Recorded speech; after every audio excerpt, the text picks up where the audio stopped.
Bonjour à tous, bonjour à toutes mesdames, messieurs, bienvenue dans cette émission Le Perroquet. Nous sommes vendredi 18 novembre 2022.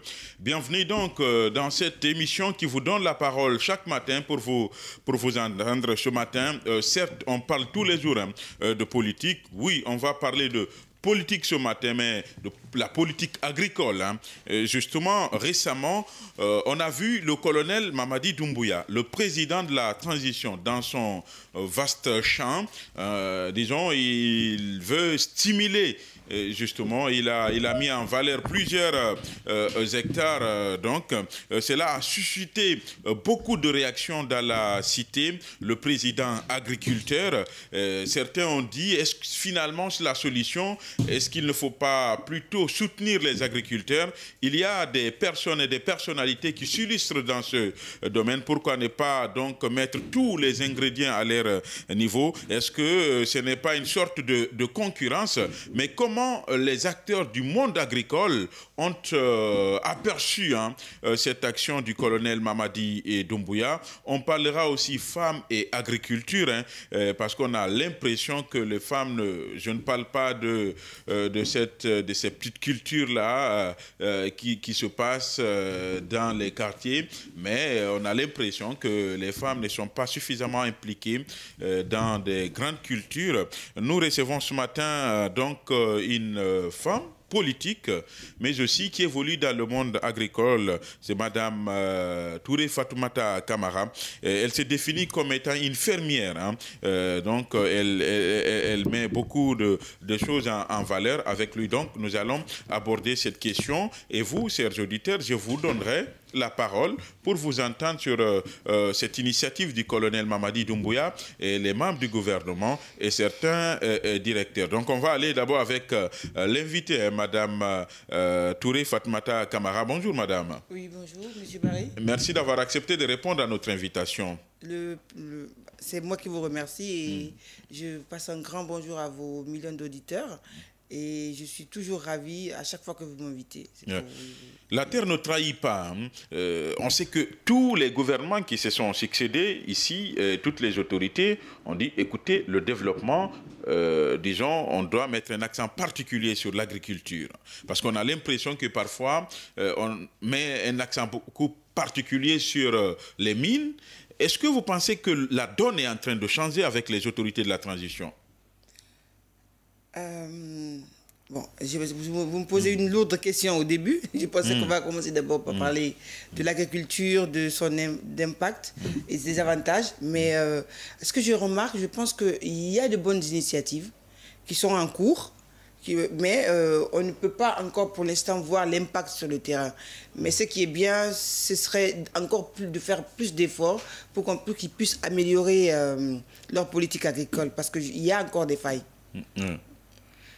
Donc, mais vous pensez que... Les initiatives, la donne est bonne, mais pour l'instant, ça ne reste que des paroles et des idées.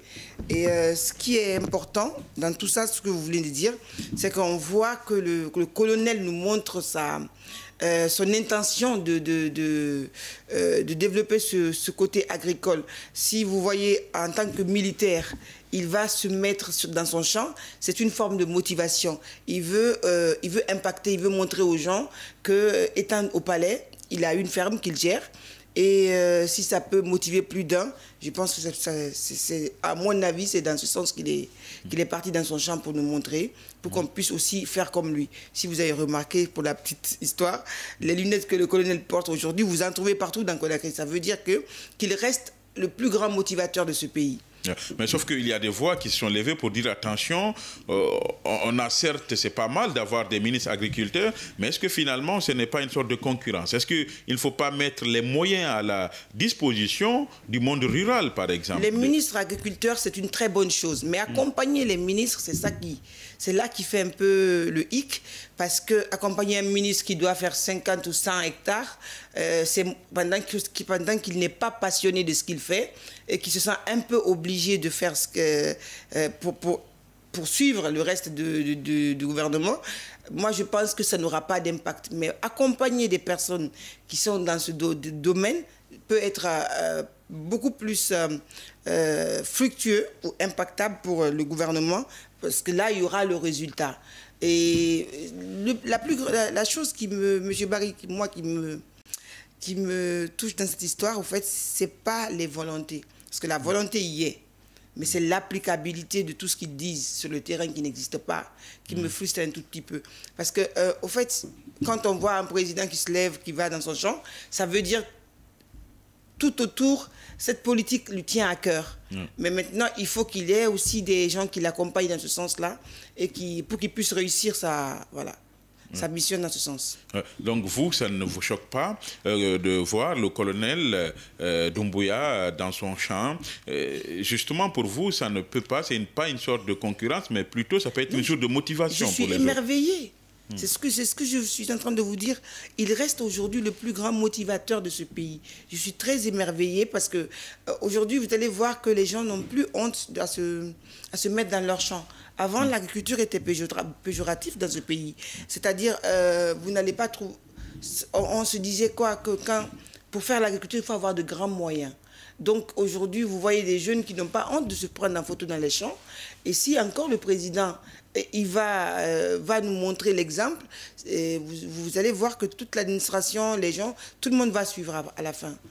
Parce que c'était dit que c'était le ministre, mais on commence à voir même les directeurs s'employer, disons, mettre en valeur justement des terres. Mais est-ce que vous pensez qu'aujourd'hui, que le gouvernement guinéen, on sait ce qui s'est passé entre la Chambre nationale et le ministre de l'Agriculture, est-ce que vous pensez qu'avec la transition, avec les autorités de la transition, elle accorde donc les moyens qu'il faut au monde rural?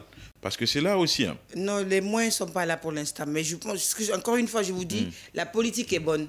La politique, il y a des grands mots, il y a des, on va dire des grandes... l'intention est là, mais sur le terrain, pour l'instant, on ne sent pas. Mais bon, après, tout est lié à la crise, à ce qu'il paraît. Mais moi, je pense que le département de l'agriculture peut faire mieux.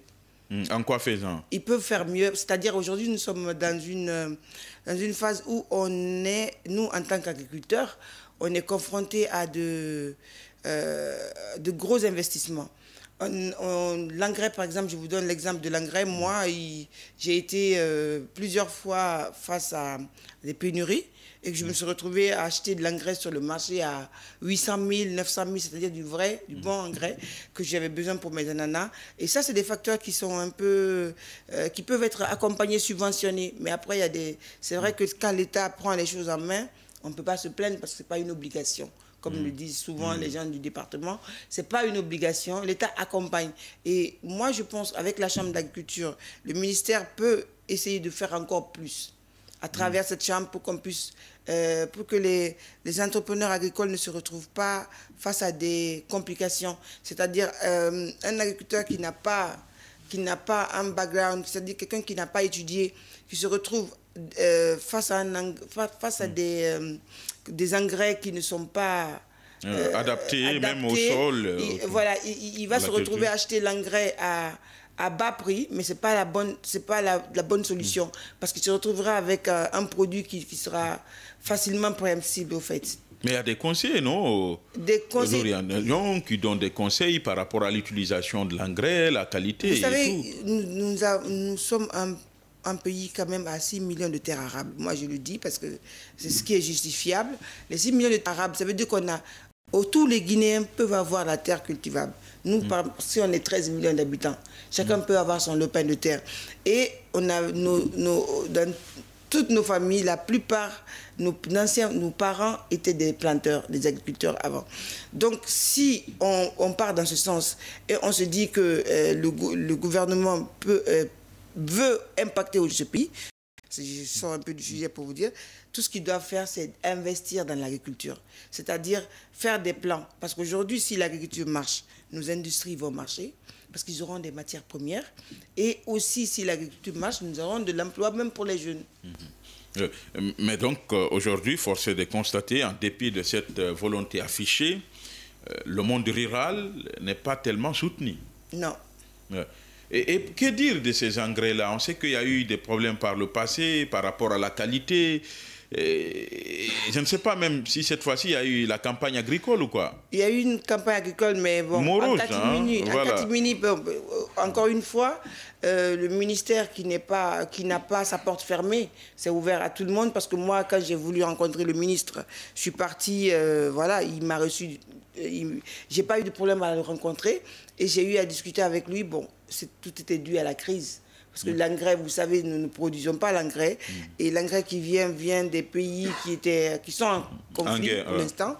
Donc, du coup, tout est remis sur cette crise. Et c'est ce qui impacte vraiment la population urbaine, périurbaine plutôt. Parce que nous, en tant qu'agriculteurs, l'engrais qu'on achetait l'année dernière, ou il y a 2 ans, à 270 000, aujourd'hui, nous l'achetons à 450 000 avec la chambre. Et il y a d'autres engrais qu'on avait à notre portée qu'on n'a plus aujourd'hui. C'est-à-dire, si vous voulez du potassium aujourd'hui, le potassium, c'est l'engrais, c'est cette substance qu'on met sur l'ananas. Et voilà. Et moi, je suis parmi les producteurs d'ananas. Et le potassium, aujourd'hui, si je veux du bon potassium, je l'ai à 1 million sur le marché. Yeah. Et chose qui n'est pas facilement donnée à tout le monde, au fait. Le sac de 50 kilos. Ouais. Justement, est-ce que, puisqu'aujourd'hui, tout le monde, toutes les autorités quand même sont censées se battre pour atteindre l'autosuffisance alimentaire, on a dit qu'il faut multiplier les moyens sur le terrain. Est-ce que vous pensez que cet objectif est possible? C'est possible. Le potentiel est là, mais il faut aller au-delà. Oui, pour la sécurité alimentaire, c'est possible. On a le potentiel, on a tout ce qu'il faut, mais il faut une volonté politique. Et si cette volonté politique est biaisée, nous n'allons pas y arriver. Cette volonté politique doit se traduire comment? Par des mots, par des gros mots, ou par les moyens? Les mots sont là. Apparemment, d'après ce que j'entends, les moyens sont là. Maintenant, il faut appliquer sur le terrain. Et c'est cette applicabilité, c'est à ce niveau-là que très souvent nos dirigeants faussent la donne. Yeah. Oui, parce que les moyens ne vont pas exactement à ceux de droit. Justement, et par rapport, je disais donc, certes, quand vous partez au niveau des périphéries de Conakry, d'Ibrika, Koya, vous voyez des femmes, des gens cultivés, mais dans les grandes productions, on a l'impression que vous êtes absente. C'est le même constat que vous faites ou... Moi, je pense que c'est pas un bon constat, parce que tout ce que vous remarquez à l'intérieur du pays, toutes les femmes sont entrepreneurs agricoles, que ce soit dans la commercialisation ou dans la culture, ou même aujourd'hui, vous avez même des groupements de femmes qui sont des main-d'œuvre, qui sont impliquées dans le monde agricole. Donc, moi, je ne pourrais pas dire, mais ce qui reste clair, que les gros moyens ne sont pas avec les femmes. C'est-à-dire, si vous avez un vaste champ qui a un vaste champ de 200 hectares, vous trouverez que le propriétaire reste toujours un homme. Et cette image qui n'est pas très répandue chez nous, comme dans les autres pays, vous pouvez trouver des entrepreneurs agricoles indépendants qui n'ont jamais servi l'État. Mais aujourd'hui, si vous voyez un très grand champ, on va vous dire c'est le champ d'un ancien ministre, c'est le champ d'un ancien directeur ou d'un directeur. Et la plupart du temps, ce ne sont pas des personnes qui sont très passionnées. Donc, ils achètent des grands hectares, ils ne sont pas impliqués, et in fine, ils arrivent à se retrouver avec des pertes, et ils se découragent, ils transforment les champs en autre chose. Donc, c'est pour ça qu'il faut, s'il y a les moyens d'accompagnement, il faudrait que le gouvernement, à travers sa politique, accompagne les personnes concernées, les personnes qui sont dans le domaine et des passionnés. Parce que du président Alpha Condé, on a vu quand même des ministres comme le Kiridi Bangoura, vers d'Ibrika, et vous-même, vous faisiez partie de cette délégation à la rencontre de ces femmes-là, et puis on met des moyens à leur disposition. On ne va pas quand même se mentir, il y avait une politique agricole qui était mise en place il y a 2 ans. Elle n'était pas mauvaise, mais elle n'était pas aussi... on se dit aujourd'hui, qu'avec le recul, que si cette politique continuait, c'était beaucoup plus pour impacter les gens avaient plus l'impression d'impacter le président que que la volonté politique n'était. Donc, je ne sais pas si vous me comprenez. C'est-à-dire, le président Alpha Condé avait une politique agricole qu'il copiait sur d'autres pays, c'était très intéressant. Mais est-ce que les personnes qui l'accompagnaient le suivaient? Donc, ça veut dire que les idées avant étaient très très bonnes, mais si on était resté dans ce sens, jusqu'aujourd'hui, on aurait critiqué. Parce que les personnes n'allaient pas dans le même sens que le président à l'époque. Et rien ne sert de prendre de l'argent aussi, de gros sous, donner aux gens quand vous ne les formez pas sur l'utilisation de ce fonds et même... Vous voulez vous dire, aujourd'hui, il ne suffit pas de prendre l'argent donné aux gens. Il faut accompagner. Moi, si vous avez remarqué, depuis 2 ans, j'ai mis en place un accompagnement pour les femmes. Ce n'est pas de l'argent que je les apporte. Je viens, je les écoute. Et j'ai une grande base de données dans ce sens. Parce que je les écoute, j'identifie leurs problèmes. Et je ne donnerai pas d'engrais à une femme qui a des problèmes de sémence. Je ne donnerai pas des intrants à une femme qui a besoin d'engrais. Donc, quand on vient au préalable, d'abord prendre des informations, relever les problématiques que ces personnes en situation, je vais dire, précaire ont, et qui sont dans le monde agricole, on peut se rendre compte que la plupart des individus en milieu rural, leurs problèmes restent différents dans chaque région. C'est-à-dire en Basse-Côte, on a la terre, on a souvent les problématiques d'intrants, c'est-à-dire les engins lourds et tout ça. Et pour travailler, pour que les jeunes ou les femmes des milieux ruraux puissent travailler des grands hectares. Et on a le problème en Haute-Guinée, les gens commencent à délaisser l'agriculture pour les mines. Bon, ça c'est l'histoire depuis très longtemps, mais aujourd'hui, il y a quelques personnes qui se lancent dans la culture dans d'autres cultures qui veulent faire développer le monde agricole, mais qui ont d'autres besoins. Et vous partez en forêt, c'est un autre besoin. Et vous partez au Fouta, c'est un autre besoin. Donc, on ne peut pas globaliser. C'est pour ça que je dis qu'il faut une vraie politique agricole. On ne peut pas adapter le besoin de Dubreka aux besoins de Koya, et ni le besoin de Koya aux besoins de Télémélé ou de Dinguiraye. C'est complètement opposé. Donc, l'entité la plus habilitée à faire ce travail, c'est l'État. Identifier, voir comment accompagner la population, parce que ce n'est pas obligatoire. Mais si l'État recense réellement le vrai besoin de chaque communauté, et je pense que si la politique pour la sécurité alimentaire cela peut servir au fait de base à la politique de sécurité alimentaire. Oui, justement, aujourd'hui, on dit que la terre ne trahit pas. On incite les gens à venir cultiver. Je voudrais qu'on reste avec l'agrobusiness. On voit quand même des jeunes se lancer dans l'agriculture. Il ne faut pas se leurrer. Aujourd'hui, je connais beaucoup d'amis. Quand ils ont quelques sous, ils partent tout près pour chercher donc des terres pour mettre en valeur. Mais est-ce qu'il n'y a pas de difficulté aujourd'hui lié par exemple à la culture d'ananas, est-ce qu'il n'y a pas de perte aussi? Il n'y a pas que l'ananas. La commercialisation et tout. Ça dépend de... Vous savez, M. Barrick, si vous voulez vous lancer dans l'agriculture, c'est comme si... En fait, c'est une entreprise. C'est comme toute entreprise. Il faut d'abord faire l'étude de terrain, l'étude de marché, voir dans quoi vous voulez vous lancer. Moi, je ne vais pas me lever maintenant et vous dire, bon, j'ai 10 hectares ou 2 hectares, je vais minimiser, ou demi-hectare à Dubreka, je dis, bon, j'ai vu Mme Touré faire l'ananas, je vais faire l'ananas. Et sans comprendre que Dubreka, peut-être la terre que j'ai, n'est pas propice à l'ananas dans cette région. Donc, ce qu'il faut faire d'abord, c'est de savoir quelle culture pour quelle terre et quel budget pour quelle culture. Donc, on ne doit pas se lancer comme ça. On ne se lance pas, sinon on risque de se confronter à des difficultés ou de perdre tout notre investissement. C'est-à-dire, quand on est jeune et qu'on a de petits moyens, il faut essayer de savoir, avec peut-être 1 million ou 2 millions et quelques lopins de terre, par quelle culture commencer, au fait, pour ne pas perdre mon investissement. Est-ce que finalement, vous n'êtes pas confronté à ce problème de commercialisation aussi? C'est-à-dire, vous venez, vous mettez en valeur, vous cultivez, vous récoltez. Après, maintenant, la commercialisation, ça pose problème. C'est une question d'organisation. Moi, pour l'instant, je n'ai pas de difficulté de commercialisation parce que moi, c'est de la... Comme j'aime bien le dire, si vous me suivez sur ma page, c'est de ma ferme à la cuisine. Donc, moi, c'est de la production aux consommateurs.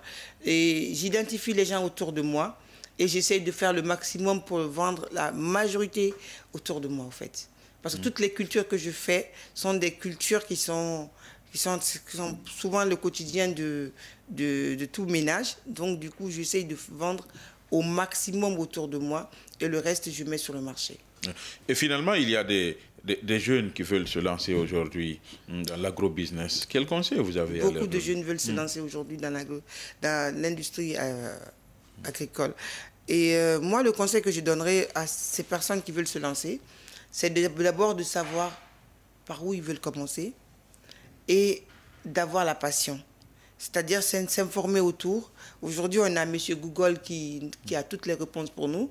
D'aller sur YouTube, choisir la culture et voir, déjà se renseigner auprès de nos conseillers techniques agricoles dans les préfectures. Par exemple, si je choisis la région de Dalaba et je me dis je veux faire la fraise, il faudrait que je me renseigne. Est-ce que la fraise peut fructifier à Dalaba? Est-ce que Dalaba a un climat qui répond... est-ce que si je produis sur 500 mètres carrés ou 100 mètres carrés ou 1 hectare de fraises, combien je vais gagner? Essayer de faire l'étude d'abord, faire son projet agricole et après prendre des informations, s'informer sur YouTube, sur les cultures et puis voir, voilà, selon les moyens, par où commencer. Madame Touré Fatoumata Camara, une dame qui évolue dans le monde agricole. Elle est notre invitée ce matin. Je vais donner la parole aux auditeurs au 655 907 907, 661 907 907. Des auditeurs donc qui vont aussi apporter leur contribution. Ce matin, nous parlons des questions liées à l'agriculture. Madame, prière de porter les casques parce que là, vous allez échanger directement avec les auditeurs au 655 907 907, 661 907 907. Ils peuvent donc nous appeler pour non seulement faire des commentaires autour du sujet, mais aussi poser des questions à notre invitée ce matin, Madame Touré Fatoumata Camara, une femme donc qui s'est définie comme infirmière qui met donc plusieurs secteurs en valeur. Donc on va donner la parole aux auditeurs, au 655 907 907, 661 907 907. Ce matin, nous parlons donc des questions liées à l'agriculture. On a vu le colonel Mamadi Doumbouya dans son champ, mais pas que lui. Il y a eu d'autres ministres, notamment le ministre des Affaires étrangères et d'autres, justement dans leurs différents champs. Quelle appréciation faites-vous de cette initiative du gouvernement, qui est dire donc du soutien, de l'apport que les autorités devraient apporter justement au monde rural? Vous avez suivi notre invité qui parle de problèmes liés donc à l'obtention d'engrais. Bonjour. 655 907 907, 661 907 907. L'émission, c'est le perroquet du groupe Évasion Guinée. On a perdu donc cet auditeur-là. Ils peuvent donc nous appeler pour commenter ce sujet. Bonjour. Bonjour, monsieur Barry. Bonjour à tous et à toutes. Je dis bonjour à notre invité, sans oublier l'honorable Dr Ben Keta. Monsieur Sidibi Aboubacar, bonjour et bienvenue dans cette émission. Merci pour l'opportunité que vous m'offrez pour m'exprimer sur un sujet aussi important que celui, n'est-ce pas, lié à l'agriculture. C'est un secteur qui me tient beaucoup à cœur et je pense que il faut remercier madame, c'est madame Camara, je crois bien. Oui, madame Touré Fatoumata Camara, oui. Bien, il faut la remercier, franchement. Et alors, vous savez, au-delà, n'est-ce pas, des mines, la Guinée aussi est un scandale, il faut dire... agricole. Mais, très malheureusement, la Guinée, jusqu'à date, ne dispose pas d'une politique agricole digne de nom. Voyez-vous cette année les difficultés auxquelles nos agriculteurs, n'est-ce pas, sont confrontés. Manque, n'est-ce pas, d'engrais, manque d'intrants. Et en plus de cela, il y a d'autres problèmes. Celui lié, n'est-ce pas, entre, n'est-ce pas, les agriculteurs et les éleveurs. C'est vrai que nous avons vu M. Doumbouya et ses ministres, n'est-ce pas, sur le terrain. C'est bon.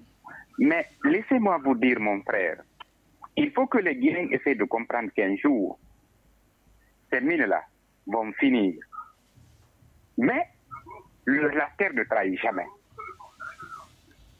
Aujourd'hui, c'est l'État qui doit faire en sorte que la population puisse aller vers, n'est-ce pas, la terre. En quoi faisant?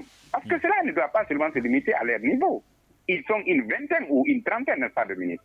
Est-ce que ce qu'ils vont faire pourra, n'est-ce pas, comment dire, suffire tous les Guinéens? Il y a aujourd'hui des jeunes, personnellement, qui m'ont interpellé par rapport à ce fait, qui ont monté des projets, n'est-ce pas, pour ça, mon frère Barry. Mais aujourd'hui, quand vous n'avez pas de relation, mon frère, parce que l'agriculture, ce n'est pas maintenant pour les pauvres, hein. Je vais vous dire ça. Ce n'est pas pour les pauvres. Ça demande de moyens, assez de moyens.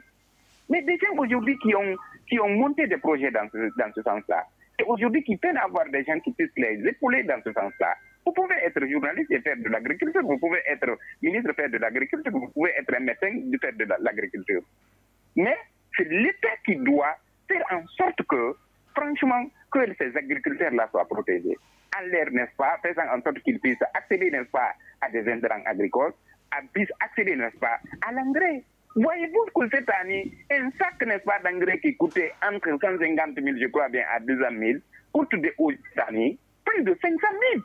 C'est une réalité. Comment voulez-vous que les gens puissent avoir le courage et aller vers ce secteur, mon frère? Donc, c'est pour autant vous dire que nous devons tous nous intéresser à ce secteur-là. Et aussi dire à l'État, à nos autorités, il faut qu'on arrête maintenant d'importer, n'est-ce pas, comment dire, de riz dans notre pays. Parce qu'encore une fois, il faut qu'on mette de l'accent, n'est-ce pas, sur ce secteur-là. Aujourd'hui, nous avons un institut agronomique, n'est-ce pas, de Varana. Moi, je me pose souvent la question de savoir qu'est-ce qu'on fait, n'est-ce pas, des sortants de ce Merci à vous, monsieur Sidibé. Merci pour votre contribution. Merci à vous, donc, de nous avoir appelé dans cette émission Le Perroquet. Vous aussi, vous pouvez nous appeler au 655 907 907, 661 907 907 pour vous prononcer. Donc, ce matin, on parle des questions liées donc à l'agriculture. Nous recevons comme invité Madame Touré Fatoumata Kamara, avec elle, donc, nous parlons de cette de ces questions. Bonjour. Alors, bonjour. Oui, vous avez un poste récepteur à côté. Veuillez l'éteindre. D'accord. Comment allez-vous? Alhamdulillah. Votre nom, vous nous appelez d'où? Monsieur Lévasion, c'est Monsieur Silla qui vous appelle de Kobaya, là. Oui, Monsieur Silla, bienvenue dans cette émission. Comment allez-vous? Oui, j'espère que vous êtes un agriculteur. Hein? Vous êtes un agriculteur ou vous ne cultivez pas? Moi, je vous suis très bien là. Vous m'entendez? Oui, allez-y, vous êtes à l'antenne. Si vous m'entendez là, répondez là. Vous êtes à l'antenne, monsieur, allez-y. D'accord. Alors, par rapport au sujet là, moi, je pense que la solution, ce n'est pas l'agronomie de Farana, ce n'est pas question d'importer ou exporter. La seule chose, c'est qu'il faut abandonner le dialogue avec les politiciens et se mettre au travail. Tous les secteurs ont besoin de se développer. C'est le temps que nous perdons avec le dialogue là. Non. Là, je ne vous comprends pas. On parle d'agriculture ce matin. On ne parle pas de politique. En quoi oui, justement. En quoi le dialogue peut impacter la politique agricole du gouvernement? Toutes les voies qui nous permettent de développer tous les secteurs de développement de notre pays. Ce matin, on parle d'agriculture. Oui, on parle d'agriculture ce matin. Le sujet est précis. Tout se construit dans le temps. Le temps mis pour les politiciens n'est pas dire qu'on est en train de parler politique. C'est une méthode que nous devons arrêter pour pouvoir se mettre au travail, même dans votre sujet. Est-ce que vous comprenez ce que je vous dis là? On parle d'agriculture encore une fois ce matin. Comment soutenir les producteurs? De toute façon, tous les secteurs ont besoin de se développer. Alors, merci à vous, Monsieur Silla. Merci à vous de nous avoir appelés dans cette émission. Le Perroquet, c'est la liberté d'expression. Nous respectons toutes les opinions. Nous avons un autre auditeur. Bonjour. Il est parti. 655 907 907, 661 907 907. D'ici là, on va donner la parole à notre invité. Hein. Mais quand un auditeur prend appel, prière de prendre son appel parce que là, la priorité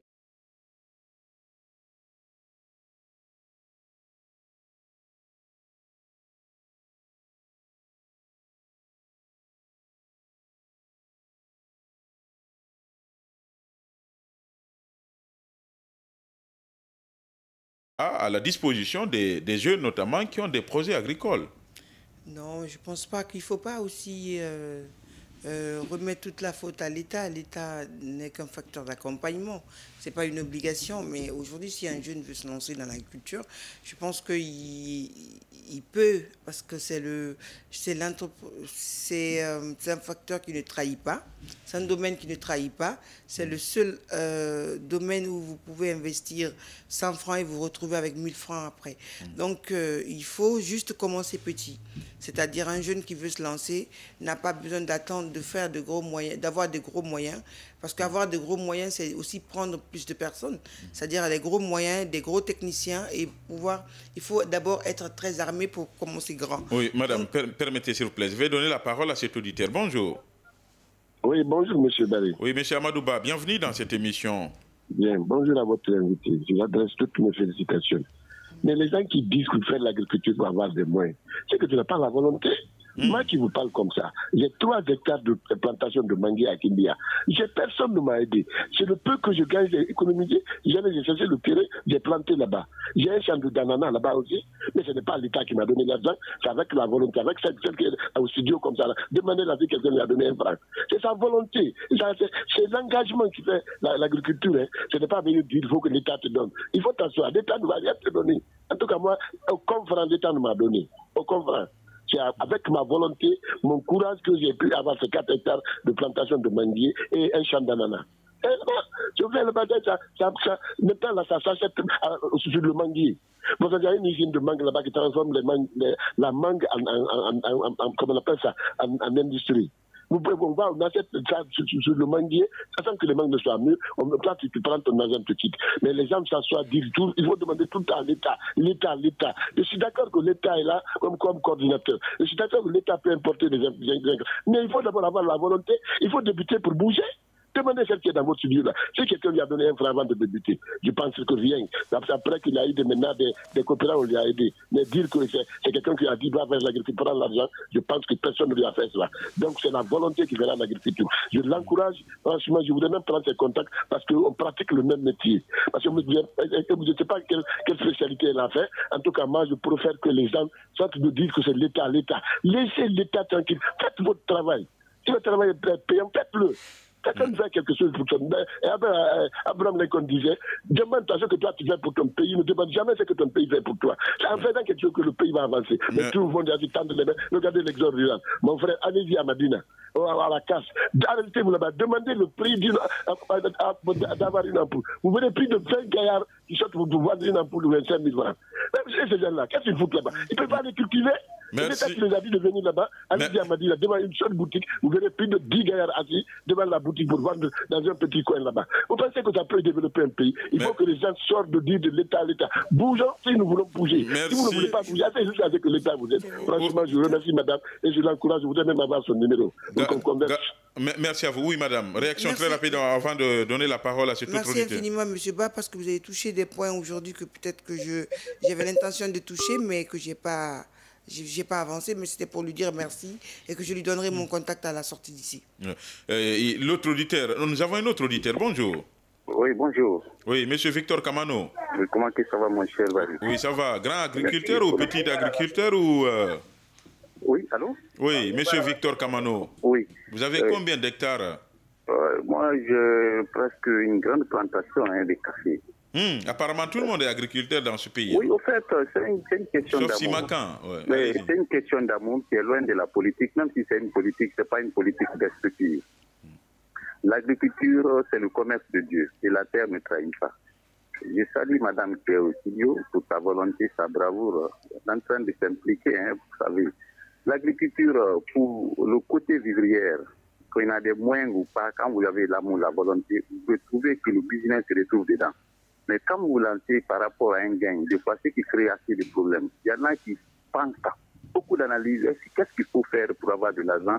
Il faut aller s'endetter, finalement, et tu n'en connais pas, mais par rapport à l'amour que tu en as vu autre en train de pratiquer, il y a un ressort, tu veux être dedans. Et tu vas dépenser plus qu'au retour par rapport à la récompense. Et ce qui arrive, beaucoup de personnes n'arrivent pas à se retrouver. Et tout ce qui se tape la poitrine qu'il est en train de travailler, allez-y dans le lieu où il travaille. La contrée même, la majorité achète du riz à porter. Parce qu'il ne peut même pas toucher à moitié ceux qui sont autour d'eux pour le prendre en charge. Et prenons l'exemple pour le président passant. Et là, ça n'a compté. Par la politique, beaucoup sont impliqués. Les Guinéens aiment beaucoup ça. Quand ils trouvent un moment d'ensemble d'aller monter avec toi, et là où ils peuvent vivre pendant un moment, il s'accroche, mais pourtant, il est là pour un temps, il n'a même pas l'amour de ce qu'il fait, ce qui fait très mal. Quand il y avait des plantations, des écarts, et on voyait des machines, quand vous calculez ce qui était investi dedans par rapport au retour, quand on récoltait, c'est un peu, parce que les machines, là, le carburant, c'est le personnel qui tourne autour de ça sans rien comprendre. Ce n'est que des dépenses de gaspillage. Mais pourquoi certains s'accrochent à ça? Parce qu'ils savent que c'est quelque chose d'important. Quand tu prenais la Côte d'Ivoire dans les temps passés, l'agriculture était tellement convoitée. C'est comme nous sommes en train de se cracasser pour avoir travaillé dans le ministère de l'économie, des finances. Et là-bas, c'est l'agriculture qui était le poumon moteur. Parce que c'est ça. Quand un enfant réfléchit, on dit on reconnaît un enfant bien nourri par ces signes-là. Quand un enfant est à l'aise, il mange bien, soit il brille, il trouve que l'analyse vient. Mais quand tu as faim, tu as un manquement de tout. C'est un premier soin du corps. Et sur ce, là-bas, le président Goufoué s'est basé sur ça. Et qui a mis l'autosuffisance alimentaire. C'est après ça maintenant que nous allons penser à d'autres aventures qui sont des orgueils de façon qui ne nous amènent nulle part. Les présidents tournent autour de ça parce que c'est une politique humaine, c'est une politique qui couvre la totalité de sa nation, c'est une politique qui peut mettre main. Il y a un père de famille, on ne peut pas parler d'un père de famille qui a la maîtrise de sa famille, qui a la famille.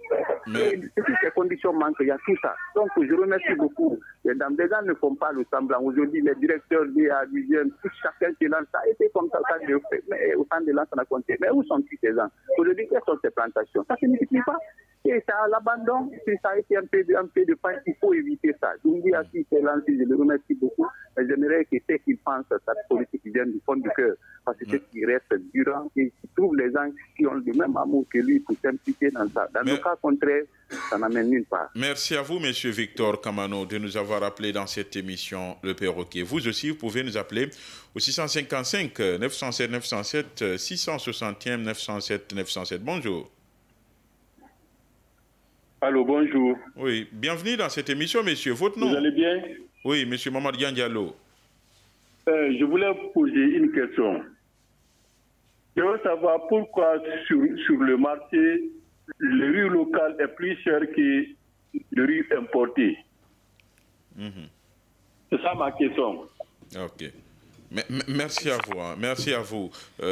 Question très précise. Oui, madame. Oui, parce que le riz importé est subventionné et le riz local n'est pas subventionné.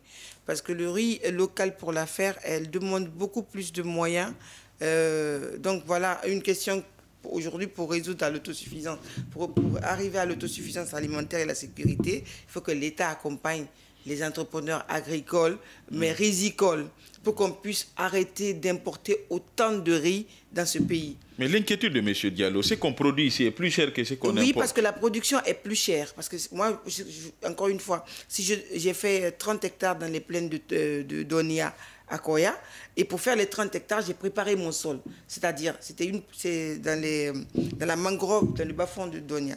Donc, préparer le sol, c'est-à-dire faire des diguettes, fermer un peu pour ne pas que l'eau salée puisse détruire mon investissement. Et tout cet investissement pour préparer que le sol, j'ai eu à dépenser 15 millions pour pouvoir faire 30 hectares de riz. Donc faire les 30 hectares infinis à la fin, c'est vrai que le riz ne demande pas beaucoup de choses, c'est faire la pépinière et après replanter et voir les trous qui n'ont pas poussé, qui n'ont pas donné, et mettre un peu faire le semis à l'intérieur, le semis direct à l'intérieur. Mais après, à la fin, on se retrouve avec une tonne d'investissement, c'est-à-dire la main-d'œuvre, le décortiquer, mettre tout jusqu'au produit fini. Si vous regardez, je ne peux pas vendre moins cher, mais le riz qui arrive aussi en Guinée, ne pensez pas qu'il arrive moins cher. c'est que l'État subventionne ce riz. Il y a une partie que l'État prend en charge. Donc, ce qui fait que pour le consommateur, on se retrouve avec du riz de 250 000, 300 000, 400 000 parce que l'État accompagne les importateurs de riz. Donc, c'est ce rôle-là qu'on demande aussi à l'État. Si, après, ça reste un facteur. Moi, je peux faire produire mon riz et même le vendre ça dépend de moi. On est en Guinée. Je peux même produire mon riz et le vendre à 500 000, 600 000, le sac de 50 kilos. Personne ne me demandera. Tout dépendra de mon produit et de l'investissement que j'ai eu à mettre pour avoir ce riz. Madame Touré Fatmata Kamara, elle est notre invitée ce matin. Nous avons un autre auditeur. Bonjour. Bonjour, messieurs. 605, il est parti. 655 907 907 661 907 907. L'émission, c'est le perroquet. Ce matin, nous parlons des questions liées à l'agriculture. Justement, cette image qui a défilé sur les réseaux sociaux. On a vu le président de la transition dans son champ. Justement, on a vu d'autres ministres aussi. Est-ce une bonne politique, justement, pour atteindre l'autosuffisance alimentaire? Est-ce que l'État accompagne suffisamment le monde rural, les producteurs? Que dire de cette question liée à l'obtention d'engrais? On apprend que là, le bas blesse. Vous nous appelez au 655 907 907 661 907 907 justement pour vous exprimer en toute liberté, mais aussi et surtout en toute responsabilité. Vous nous appelez donc au 655 907 907. Justement, on a parlé de cet accompagnement de l'État. Vous avez dit on n'a pas forcément besoin de l'État. Pourtant, il y a des jeunes qui ont des projets agricoles et ils n'ont pas de moyens.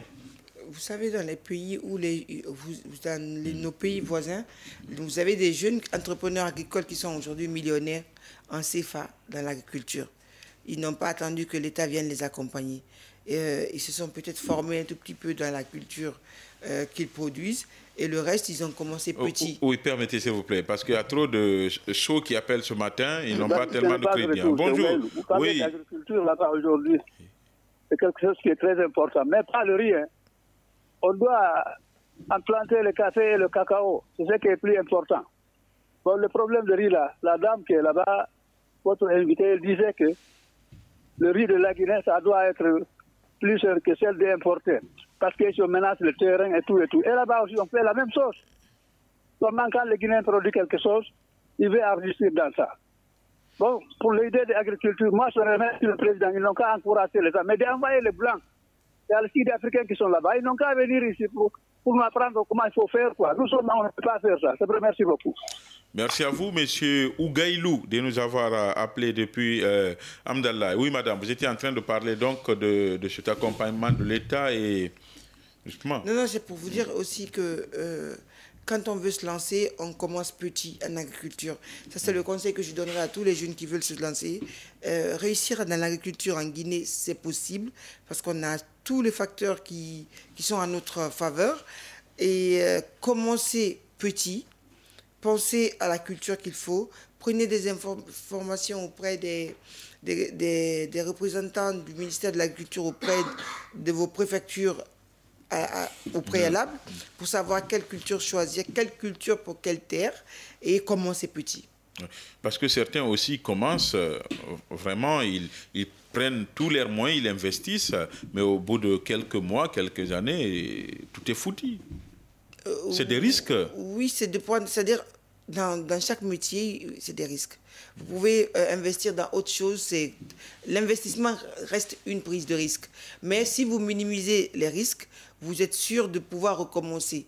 Parce que si vous avez 20 millions et que vous mettez tous les 20 millions pour un début pour faire du maïs, et si vous les perdez, vous allez vous décourager.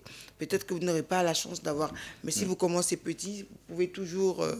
voilà. Ouais. Nous avons un autre auditeur. Bonjour. Oui, bonjour, c'est Abdourahim Diallo qui vous appelle depuis kilomètre 5. Ah, monsieur Abdourahim Diallo, bienvenue dans cette émission. Vous êtes cultivateur, vous, ou pas? Je ne suis pas cultivateur, mais mes parents sont tous cultivateurs. Je remercie votre invité. Ma question est de savoir, est-ce que le ministère a cherché vraiment à sillonner l'intérieur du pays pour voir comment ces personnes la vivent concernant l'agriculture?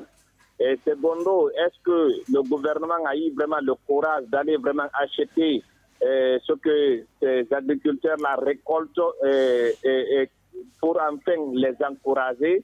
Est-ce qu'il n'est pas aussi nécessaire vraiment d'avoir vraiment des machines pour amener à l'intérieur afin vraiment d'encourager? Parce que cultiver avec la main, c'est vraiment une chose très difficile. Parce que pendant les vacances, moi, j'en pratique un peu pour enfin apprendre. Mais en tout cas, l'agriculture, c'est quelque chose que j'admire. Mais en tout cas, il y a vraiment un grand problème là-dessus. On aimerait avoir vraiment plus d'explications là-dessus. Merci à vous. Hein. En tout cas, on est en train de se battre pour avoir le ministre de l'Agriculture, même si encore une fois, apparemment, il n'est pas... difficilement, on a accès à lui, hein, parce que vous l'appelez, il ne prend pas. Mais de toutes les façons, le journalisme, c'est aussi la persévérance. On fera tout, parce que vos questions-là sont beaucoup plus adressées au gouvernement, hein, au ministère de l'Agriculture, au ministre de l'Agriculture. Mais de toutes les façons, on a vu quand même le ministre à l'intérieur du pays, hormis même l'immersion, avant ça, il est allé à l'intérieur du pays pour faire donc des rencontres avec des producteurs. Donc on fera tout pour qu'il soit dans cette émission. Vous aussi, vous pouvez nous appeler au 655 907 907 661 907 907. Mais il a soulevé une question, peut-être vous pouvez la répondre.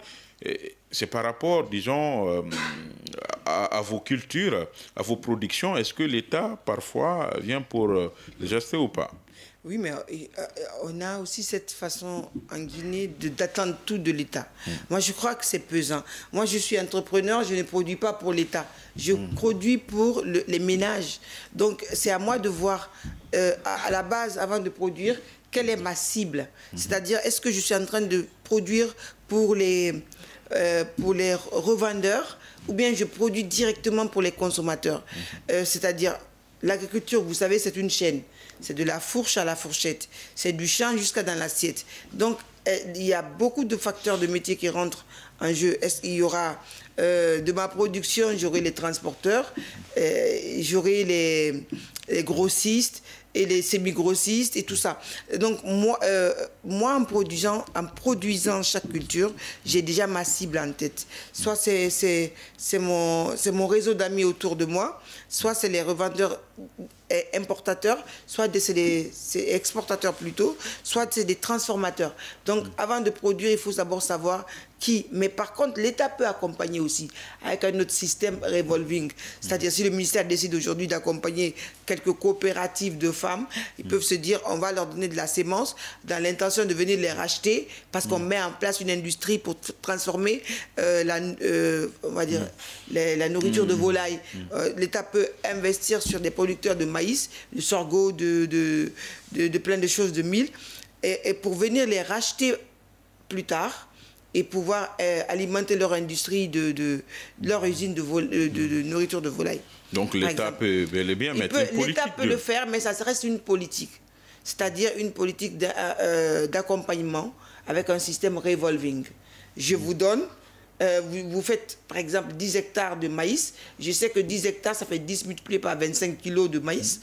Je vous donne les 250 kilos de maïs. Vous cultivez. Après, on a un contrat, je reviens, vous rachetez toute votre production en vous laissant une marge de consommation et une marge de sémence. C'est-à-dire, vous avez un tiers pour vous, que vous allez garder pour la sémence ou autre chose, et les 2 tiers, vous me les revendez avec un prix, parce que déjà l'État les subventionne en donnant la sémence, en les aidant peut-être en herbicide et en autres, comme ça, en revenant acheter moins cher.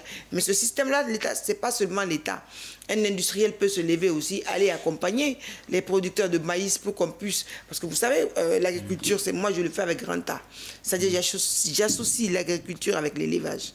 Et comme j'ai des poulets de chair, j'ai souvent besoin de beaucoup de maïs. Et je produis aussi du maïs. Je fais la culture du maïs. Mais le maïs que je cultive ne me suffit pas. Donc je me suis vue à accompagner d'autres femmes, d'autres jeunes, en leur donnant de la sémence pour qu'ils puissent produire moins cher. Et in fine, moi, je reviens les racheter moins cher ce maïs. L'autre problème, c'est un problème de transformation. Quand vous partez dans l'arrière-pays, vous voyez, que ce soit à Sumbalako, à Timbi Madina ou à Frigadi, des producteurs qui produisent, qui peinent à revendre. À peine à revendre. Après, c'est des pertes qui suivent. Oui, parce que tout ça, encore une fois, je reviens vous dire, c'est qu'il ne faut pas produire par hasard. Si je dois produire du manioc, c'est parce que je sais que soit je vais transformer mon manioc en amidon ou en atiqué, soit j'ai assez de cibles pour ma culture. J'ai suffisamment de personnes qui vont venir me racheter. Je fais du manioc à Folkaria et à Koya, et à chaque fois que je finis mon champ de manioc, je dois déterrer, j'ai les revendeurs qui sont déjà sur place. Ils viennent directement sur le champ et c'est eux-mêmes qui viennent avec leurs manœuvres, ils mettent dans les sacs sur place. Et c'est le nombre de sacs, c'est à partir du nombre de sacs que je commence à les... Voilà. Oui, permettez, je vais prendre cet autre auditeur. Bonjour. Oui, bonjour M. Barry, bonjour à tout le brave peuple burkinais et singulièrement à mes parents de Cancan, Batenabaya. Et là, Jodem Kamara, bienvenue dans cette émission. Ce matin, nous parlons des questions liées à l'agriculture. Et je dis bonjour à votre brave invité. C'est de ça que nous voulons dans ce pays. Cette femme, je ne la connais pas, mais elle doit être aidée par l'État. Oui, elle se bat elle-même, mais l'État doit lui venir en aide. Elle ne va pas commander, mais l'État doit regarder ces personnes pareilles qui peuvent prendre en charge, c'est-à-dire des milliers de personnes, parce que quand on fait l'agriculture, et c'est très bien, on voit que les plus grandes puissances vivent de l'agriculture, mais il y a beaucoup, tout le monde veut partir au bureau, ce n'est pas grave. On peut aller au bureau. Mais si on fait aussi de l'agriculture, on fait du riz, du maïs, du manioc, je crois que c'est vraiment salutaire. Que Dieu l'aide. Et on n'a pas d'autres sujets ce matin. C'est l'agriculture ce matin. On parle de la... Bon, entre parenthèses, je voudrais demander aux autorités des infrastructures et des transports, même si le ministère a été limogé avec cette autre cadre, parce qu'on sait ce qui s'est passé, c'est de ça que nous voulons. Le futur ministre qui viendra, il n'a qu'à passer maintenant au peuple pour le mettre du goudron pour la fluidité de la situation. L'État est en train de travailler, on est en train de mettre des dalles de bonne qualité. Mais on a besoin maintenant du goudron pour mieux circuler. Merci. La Guinée, tous les Guinéens, et une fois encore, merci. Merci à vous, messieurs, de nous avoir appelés dans cette émission. Madame, nous arrivons au terme de cette émission. Vous regardez cette caméra pour vous adresser à l'État, aux producteurs, rapidement. Je préfère peut-être m'adresser aux personnes qui veulent se lancer dans l'agriculture. Peut-être qu'on va laisser l'État pour vous le jour qu'ils viendront voir le ministre. Donc, pour toute personne qui veut se lancer dans l'agriculture en Guinée, notre pays nous offre un potentiel surélevé, surdémesuré. Aujourd'hui, vous voulez vous lancer dans n'importe quelle culture en Guinée, c'est possible, selon les régions, bien sûr. Donc, allez-y, investissez. Ce pays a besoin de nous et nous avons besoin de nourrir ce pays. Merci à vous, Madame Touré Fatmata Kamara, d'avoir accepté de répondre à notre invitation. C'est la fin de ce numéro, le dernier numéro de la semaine. Ce matin, les opérations techniques ont été conduites côté radio par Morikaba. Les caméras ont été tenues par Alassane Simaka et Mohamed Sangaré. Merci à Vaba Koivogi qui monte cette émission et toute son équipe, Aboubakar Kamara et Moussa Doumbouya. Merci à toute la régie placée sous la coordination de Francis Abba. Mon nom c'est Mamadou Lamine Barim. On se donne rendez-vous le lundi prochain, Inch'Allah, pour un autre numéro. D'ici là, passez un excellent moment en compagnie du reste des programmes du groupe Évasion Guinée. Au revoir.